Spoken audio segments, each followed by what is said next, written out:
प्यारे बच्चों, दुमका जिला प्रशासन ने दुमका जिला के प्रत्येक +2 बच्चों को इकोनॉमिक्स का क्वेश्चन प्रिंट कराकर जो परीक्षा उपयोगी है वितरित किया है। उसी में से आप लोगों को बता रहा हूं। शुरू करने से पहले आपसे निवेदन है कि चैनल पर पहली बार है तो सब्सक्राइब कर ले और अर्थशास्त्र के बच्चों को यह वीडियो जरूर शेयर करें। तो चलिए हम लोग आज कुछ नया सीखते हैं। आपका पहला क्वेश्चन है, इसके पहले भी मैंने बहुत सारे बता दिए हैं। यदि आप लोगों ने उसे नहीं देखा है तो प्ले लिस्ट में जाके आप देख सकते हैं। ये आगे का पार्ट है, निर्यात और आयात क्या है। तो निर्यात, जब देश में उत्पादित वस्तुएं बिकने के लिए विदेशों में जाती है तो उसे निर्यात कहते हैं। आयात होता है जब विदेशों से निर्मित वस्तुएं आवश्यकता पूर्ति के लिए देश के भीतर आती है तो उसे आयात कहते हैं। मतलब यदि हम कोई चीज़ को बाहर देश बेच रहे हैं तो निर्यात कहलाएगा, और बाहर से अगर कोई चीज़ अपने देश में मंगा रहे हैं तो आयात कहलाएगा। विनियोग को परिभाषित कीजिए। तो ये क्वेश्चन देख सकते हैं 10 में आया, 11 में आया, 15 में आया। इंपॉर्टेंट है क्वेश्चन ये। विनियोग एक अर्थव्यवस्था में एक लेखा वर्ष की अवधि में लगाई जाने वाली रकम की मात्रा है। विनियोग दो तरह का होता है, प्रायोजित और वास्तविक। प्रायोजित मतलब होता है जिसको हम लोग योजना बना के खर्च करते हैं, और वास्तविक मतलब जो वास्तविक खर्च करते हैं। मतलब योजना बनाना मतलब हमको बाजार में ये सामान लेना है, लिस्ट बना के ले गए, सोचे कि हमको ये सामान खरीदना है, खरीदे नहीं है, योजना बनाए, तो वो प्रायोजित कहलाएगा। और जब सामान वास्तव में खरीद लीजिएगा तो वास्तविक कहलाएगा। तो प्रायोजित विनियोग वह है जिसके लिए अवधि के लिए योजना बनाई जाती है। वास्तविक विनियोग जो वास्तव में लगाया जाता है। उसके बाद है सकल घरेलू उत्पाद, जीडीपी, ग्रॉस डोमेस्टिक प्रोडक्ट, और सकल राष्ट्रीय उत्पाद में क्या अंतर है। सारा हिट क्वेश्चन है। तो जीडीपी देश के घरेलू क्षेत्र के उत्पादित सभी अंतिम वस्तुओं और सेवाओं के मौद्रिक मूल्य को बताता है, जबकि जीएनपी देश के सामान्य निवासियों द्वारा उत्पादित अंतिम वस्तुओं तथा सेवाओं का बाजारी मूल्य होता है। कहने मतलब है जीडीपी मौद्रिक मूल्य को बताता है और जीएनपी है सो बाजार मूल्य को बताता है। जीडीपी एक क्षेत्रीय घरेलू धारणा है जो देश के घरेलू सीमा माने घरेलू क्षेत्र तक सीमित होती है, जबकि जीएनपी एक राष्ट्रीय धारणा जिसका संबंध देश के समान निवासियों के साथ होता है। जीडीपी बराबर होता है जीएनपी माइनस शुद्ध विदेशी साधन आय, जबकि जीएनपी बराबर होता है जीडीपी प्लस शुद्ध विदेशी साधन आय। इस प्रकार जीडीपी एक संकुचित धारणा है जो केवल घरेलू क्षेत्र तक सीमित होती है, जबकि जीएनपी एक व्यापक धारणा है जिसमें शुद्ध विदेशी साधन आय शामिल होते हैं। अगला क्वेश्चन है, मांग क्या है। तो किसी वस्तु की मांग वह मात्रा है जो एक निश्चित समय में दी गई मूल्य पर क्रेता को प्राप्त होती है। उत्पादन फलन किसे कहते हैं। 12 में आया है, 17 में आया क्वेश्चन, 18 में आया। तो उत्पादन फलन दी गई तकनीक के अंतर्गत साधन आदान तथा उत्पादन में संबंध को व्यक्त करता है। साधन आदान मतलब हो गया है आपका भूमि, श्रम, पूंजी, प्रबंध। जो उत्पादन के साधन होते हैं वो साधन आदान हो जाएगा। तो उत्पादन फलन है जो साधन और उत्पादन के फलनात्मक संबंध को ही बताता है।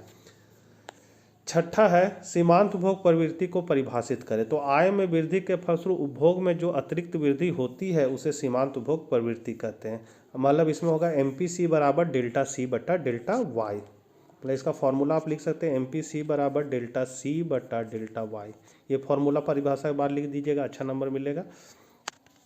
अगला है, बजट की परिभाषा दे। तो एक वित्तीय वर्ष मतलब 1 अप्रैल से आगामी 31 मार्च तक की अवधि के लिए अनुमानित आय व्यय का विस्तृत लेखा जोखा बजट कहलाता है।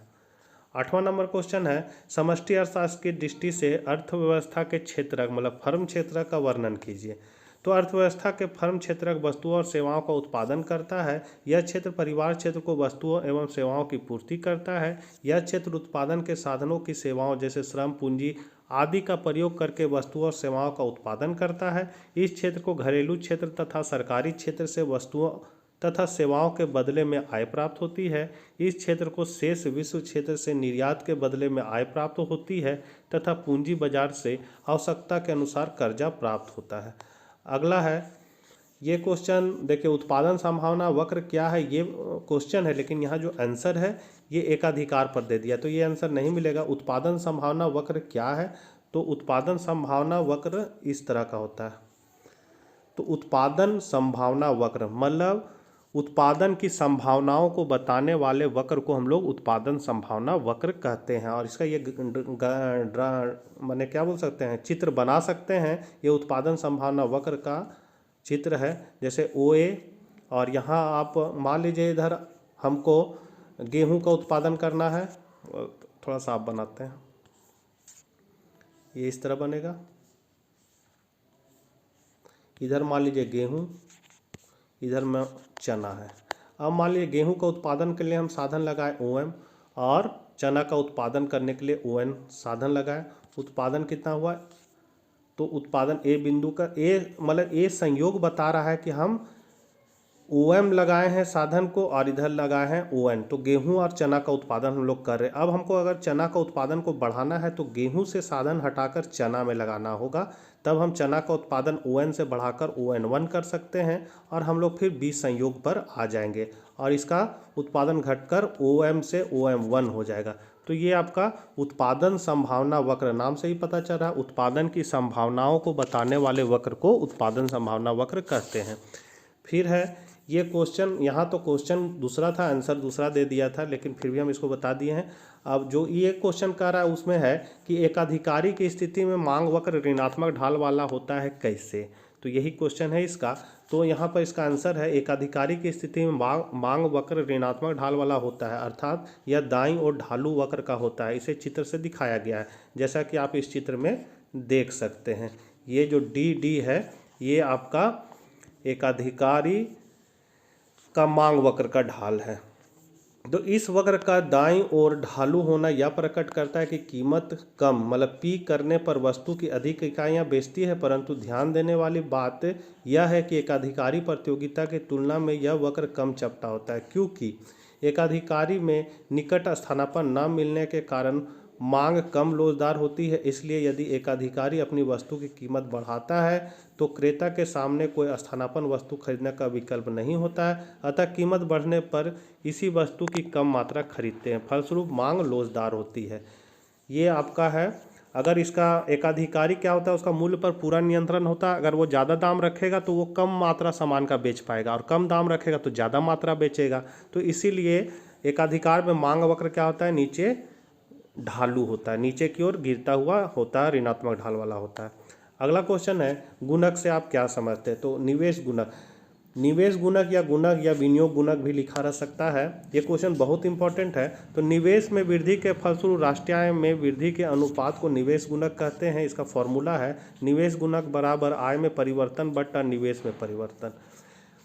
यह गुणक का फॉर्मूला हम लोग कह सकते हैं, यहाँ डेल्टा N की जगह डेल्टा I होगा। विनियोग में परिवर्तन के फलस्वरूप आय में होने वाले परिवर्तन के अनुपात को हम लोग गुणक कहते हैं।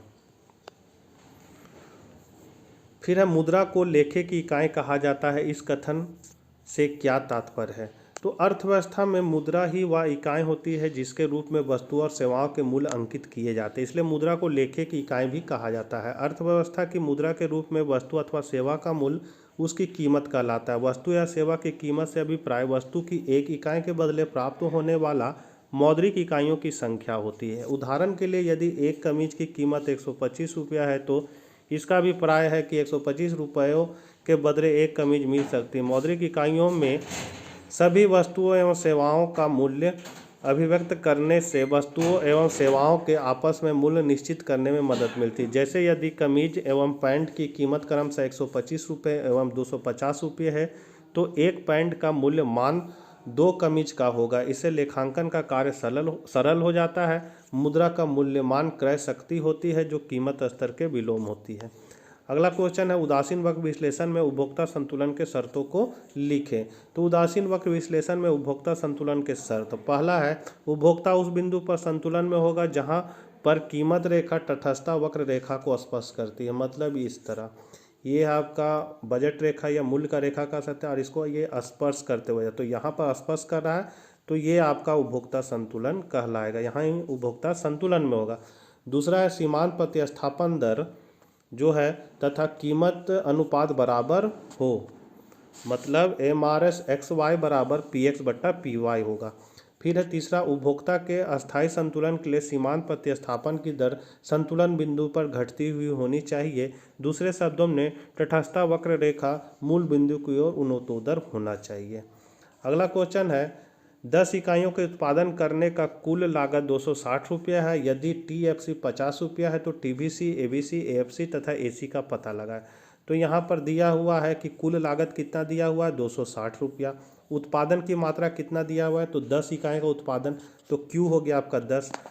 और टीएफसी, यदि टीएफसी कितना दिया हुआ 50, तो टीएफसी 50। तो हमको क्या क्या निकालना है, टीबीसी, एबीसी, एएफसी और एसी निकालना।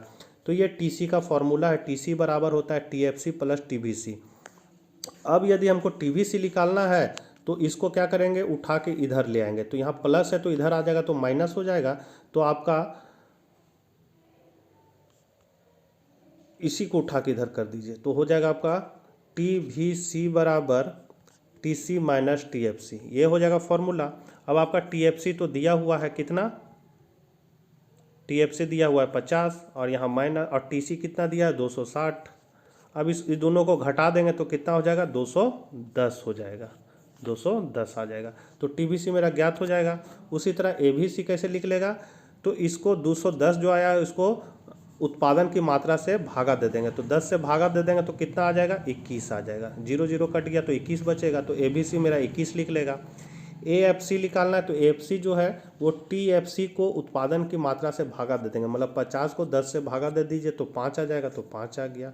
एसी निकालना है तो क्या करना होगा, टीसी को उत्पादन की मात्रा से भागा दे देंगे तो एसी निकल जाएगा। तो मतलब यहाँ क्यू होगा, तो टीसी है मेरा 260 और क्यू है मेरा 10, तो इसको काट दीजिए तो कितना बचा 26 बचा, तो यहाँ पर आपका 26 आ गया। अगला है सरकारी बजट के उद्देश्य को लिखिए। तो किसी देश की अर्थव्यवस्था में बजट का बहुत ही महत्व है। इसके द्वारा सरकार आर्थिक साधनों का नियोजन एवं नियंत्रण करके आर्थिक साधनों को प्रभावित करती है। सरकार बजट के द्वारा ही देश की आर्थिक नीति को जनता के समक्ष प्रस्तुत करती है। बजट देश में वस्तुओं एवं सेवाओं की मांग एवं पूर्ति, बचत, विनियोग, रोजगार एवं आय के स्तर इत्यादि को प्रभावित कर देश की अर्थव्यवस्था में आवश्यक परिवर्तन लाता है। सरकार की राजकोषीय नीति बजट द्वारा ही प्रकट होती है। इसका उद्देश्य है संसाधनों का पुनः आवंटन, दूसरा है आय एवं संपत्ति का पुनः वितरण, तीसरा है आर्थिक दायित्व, चौथा है सार्वजनिक उपक्रमों का प्रबंध। 14 नंबर क्वेश्चन है, राष्ट्रीय आय की चक्रीय प्रवाह के 3 चरणों को समझाएं। तो राष्ट्रीय आय के त्रिचक्रीय प्रवाह में परिवार क्षेत्र होता है, उत्पादक क्षेत्र होता है और सरकारी क्षेत्र होता है। तो यहाँ आप लोग देख सकते हैं, ये फर्म है, ये परिवार है और ये सरकार है। तो ये 3 क्षेत्र के बीच आय का चक्र चलते रहता है, इसको हम लोग 3 क्षेत्रीय अर्थव्यवस्था कहते हैं। तो राष्ट्रीय आय का प्रवाह इन तीनों क्षेत्रों के बीच सतत रूप से होता रहता है, यह निम्न चित्र से स्पष्ट है। ये आप चित्र देख सकते हैं। परिवार के पास क्या है, साधन है, भूमि, श्रम, पूंजी, प्रबंध परिवार का, ये देता है फर्म को।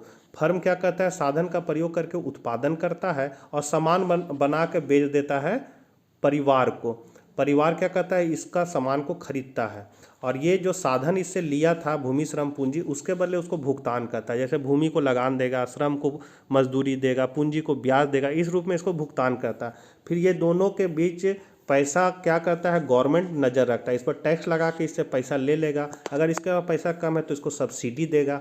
और इधर परिवार क्या करता है, इस पर टैक्स लगा देता है परिवार क्षेत्र पर, और इसके पास पैसा ज़्यादा है तो इससे पैसा टैक्स लगा के ले लेता है, और कम पैसा है तो इसको हस्तांतरण भुगतान के रूप में पैसा देता है। जैसे छात्रवृत्ति हो गया, वृद्धा पेंशन हो गया, जो बिना काम करले हुए पैसा मिलता है उसको हम लोग हस्तांतरण भुगतान करते हैं। तो इस तरह पैसा देता है, और दोनों में पैसा हेरा फेरी करे के चक्कर में वो कुछ पैसा बचा लेता है और वित्तीय बाजार में लगाता है, और ज़रूरत पड़ने से यहाँ से उधार भी लेता है पैसा। तो ये 3 क्षेत्र के बीच आय का क्या होता है, घूर्णन होते रहता है। ये 3 क्षेत्रीय अर्थव्यवस्था है।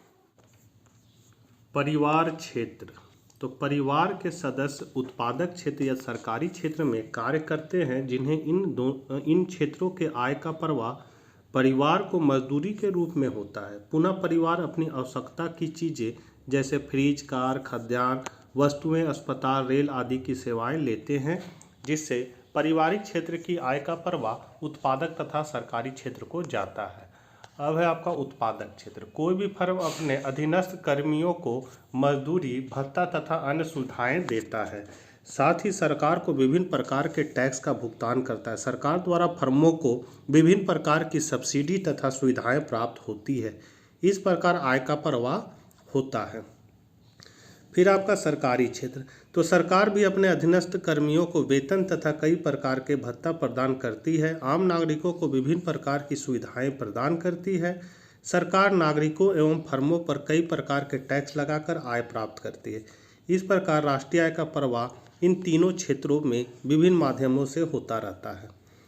अगला क्वेश्चन है, निम्नलिखित को परिभाषित कीजिए। माल सूची, ब्याज और निवल निवेश। तो माल सूची है, इन्वेंटरी का तात्पर्य ऐसे माल से है जो किसी संख्या द्वारा अपने स्टॉक में इसलिए रखा जाता है ताकि सुविधा अनुसार उत्पादन के लिए इसका प्रयोग किया जा सके। यदि क्रय किया गया माल तुरंत बेच दिया जाए अथवा उत्पादन में प्रयोग हो जाए एवं उत्पादित माल को तुरंत क्रेताओं को बेच दिया जाए तो इन परिस्थितियों में माल का स्टॉक रखने की कोई आवश्यकता नहीं होगी। इस स्टॉक समय के एक निश्चित बिंदु पर मापी जाने वाली मात्रा है। फिर है आपका ब्याज। तो राष्ट्रीय आय का वह भाग जो पूंजी की सेवाओं के बदले में पूंजीपति को दिया जाता है ब्याज अथवा सूद कहलाता है। जब पूंजीपति पूंजी उधार देता है तब वह अपनी वर्तमान की आवश्यकताओं को भविष्य के लिए स्थगित कर देता है। ऐसा करने में उसे कुछ त्याग करना पड़ता है या कष्ट उठाना पड़ता है। ब्याज अथवा सूद इसी त्याग का प्रतिफल है। केन्स के अनुसार ब्याज एक निश्चित अवधि के लिए तरलता के परित्याग का पुरस्कार है। ब्याज का प्रयोग साधारणतः दो अर्थों में किया जाता है, सकल ब्याज तथा शुद्ध ब्याज। अब आपका निवल निवेश। निवल निवेश कुल विनियोग का वह भाग है जो अर्थव्यवस्था की कुल विद्यमान उत्पादन क्षमता में हुई शुद्ध वृद्धि का सूचक होता है। कुल विनियोग तथा शुद्ध विनियोग में समानता तथा संभव है जब किसी अर्थव्यवस्था में टूट फूट तथा घिसावट आदि के कारण पुरानी मशीनों तथा उत्पादन सज्जा का प्रतिस्थापन करने की कोई समस्या ना हो, परंतु चूंकि वास्तविक जगत में ऐसा नहीं होता इसलिए निवल निवेश कुल विनियोग के समान ना होकर उससे कम होता है। अगला क्वेश्चन है, राष्ट्रीय आय में व्यय गणना विधि की व्याख्या करें। The explanation method of measurement of the expenditure method of measurement of national, मतलब व्यय विधि द्वारा राष्ट्रीय आय की गणना कैसे की जाती है, क्वेश्चन है आपका। तो इसका आंसर है, राष्ट्रीय आय की गणना करने की व्यय विधि वह विधि है जिसके द्वारा एक लेखा वर्ष में बाजार कीमत पर सकल घरेलू उत्पाद पर किए गए अंतिम व्यय को मापा जाता है। यह अंतिम व्यय बाजार कीमत पर सकल घरेलू उत्पाद के बराबर होता है। व्यय विधि से राष्ट्रीय आय बराबर होगा निजी अंतिम उपभोग प्लस सरकारी अंतिम उपभोग प्लस सकल अचल पूंजी निर्माण प्लस स्टॉक में परिवर्तन प्लस निर्यात माइनस आयात प्लस विदेशों से शुद्ध साधन आय माइनस अप्रत्यक्ष कर प्लस आर्थिक सहायता माइनस स्थिर पूंजी का उपभोग।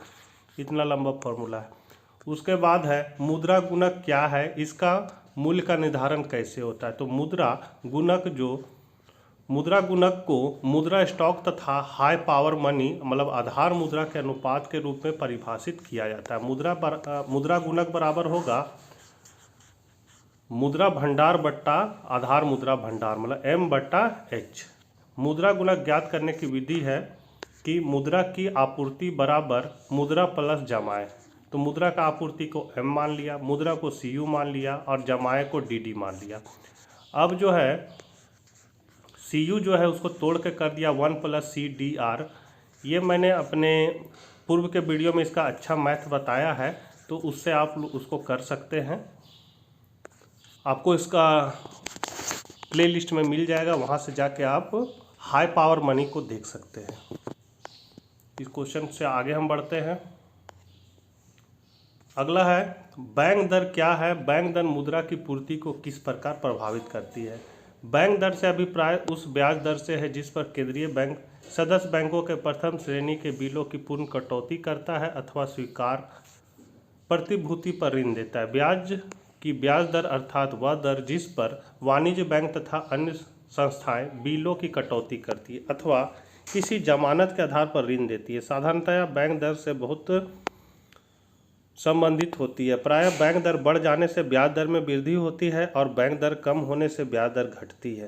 कहने मतलब है जो बैंक दर होता है कि रिजर्व बैंक ऑफ इंडिया व्यावसायिक बैंकों को जो उधार देती है वो बैंक दर पर देती है और व्यापारिक बैंक जो है वो व्यापारी को उधार है सो ब्याज दर पर देती है। तो जब बैंक दर बढ़ेगा तो ब्याज दर भी बढ़ेगा।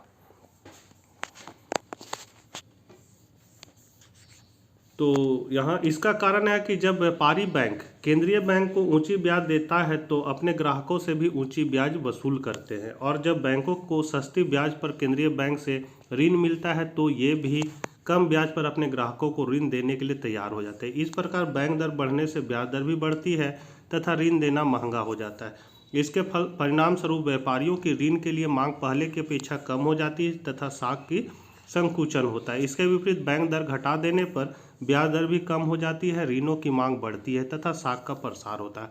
अतः बैंक दर का सिद्धांत यह है कि बैंक दर बढ़ाने से साख का संकुचन होता है तथा बैंक दर घटाने से साख का प्रसार होता है।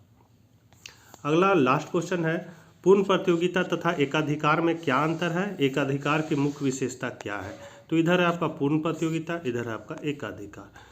पूर्ण प्रतियोगिता में क्या होता है? इसमें विक्रेता या उत्पादक बहुत बड़ी संख्या में पाए जाते हैं। इसमें केवल एक ही विक्रेता या उत्पादक होता है। दूसरा है, इसमें फर्मों का प्रवेश तथा बहिर्गमन सरल है। इसमें नए फर्मों के प्रवेश पर प्रतिबंध होता है। तीसरा है, बाजार में वस्तु के अनेक निकट प्रतिस्थापन उपलब्ध होते हैं, जबकि एकाधिकार में निकट प्रतिस्थापन वस्तु उपलब्ध नहीं रहेगा। क्रेताओं को बाजार का पूर्ण ज्ञान होता है, जबकि क्रेताओं को बाजार का पूर्ण ज्ञान नहीं होता है। एकाधिकार की विशेषताएं हैं, एक विक्रेता तथा अधिक क्रेता। एकाधिकारी फर्म और उद्योग में अंतर नहीं होता है। एकाधिकारी बाजार में नई फर्मों के प्रवेश पर बाधाएं होती है। वस्तु की कोई निकट प्रतिस्थापन वस्तु नहीं होती है। कीमत नियंत्रण एकाधिकारी द्वारा किया जाता है। एकाधिकार में औसत संप्राप्ति और औसत संप्राप्ति वक्र अलग अलग होते हैं। एकाधिकारी विभिन्न क्रेताओं से अलग अलग कीमत वसूल कर सकता है, जिसे कीमत विभेद कहते हैं। तो बच्चों, ये थे आपके सब्जेक्टिव कुछ महत्वपूर्ण क्वेश्चन जो दुमका जिला प्रशासन द्वारा जारी किया गया है। तो मिलते हैं नेक्स्ट वीडियो में, तब तक आज्ञा दीजिए, बाय बाय।